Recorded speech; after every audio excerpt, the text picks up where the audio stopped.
And the way that I put it is how you lose the weight is how you have to live.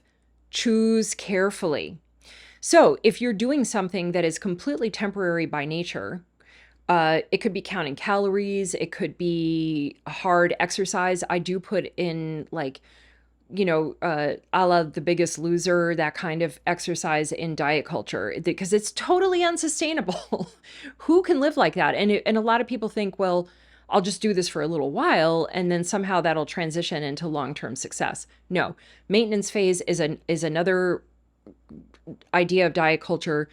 It has no bearing on your ability to sustain a healthy weight for you going forward. And it is another way, it's another sly way to convince you to do something unsustainable for the short term, which anything you do for the short term is going to have a short term result if you can stick with it, which, like, kudos to you if you can stick with it. But I never could.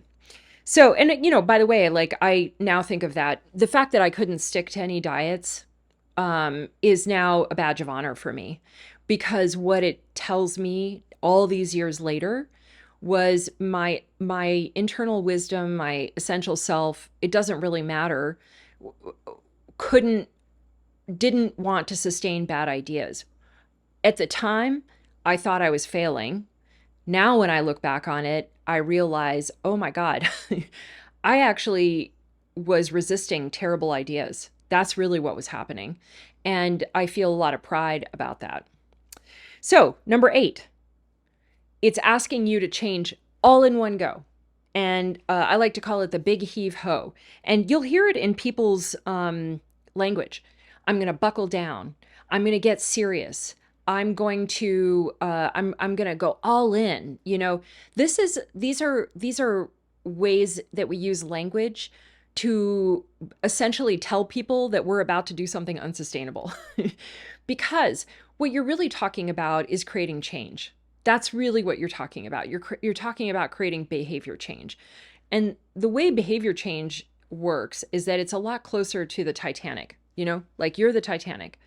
And are you going to just flip the Titanic around, and go the opposite direction? Or is it a series of incremental changes, slow incremental changes that actually really add up over time to a new direction? But again, when you're being sold a plan, a diet, an idea, a workout, blah, blah, blah, blah, what the big heave ho is part of the glimmery future. That, you can include that into the glimmery, the glimmery thing. That it's the reason that's unsustainable. No human being ever changes in one go, ever. That's just not how it's done. And think about another aspect of your life that has nothing to do with weight loss. Think about you wanted to stop interrupting people. That's one I work on, by the way. So that's why I pulled that one up. You have to notice it. You have to change the behavior each and every time you have the impulse, right? It's actually a lot more of self-awareness and meticulous change. And but am I going to just wake up one day and be like, I am never going to interrupt anyone again? I mean, it's a lovely idea, and I wish I could do that, but that's not how our behavior patterns go. And so weight loss is absolutely no different. You are never going to change things in one go.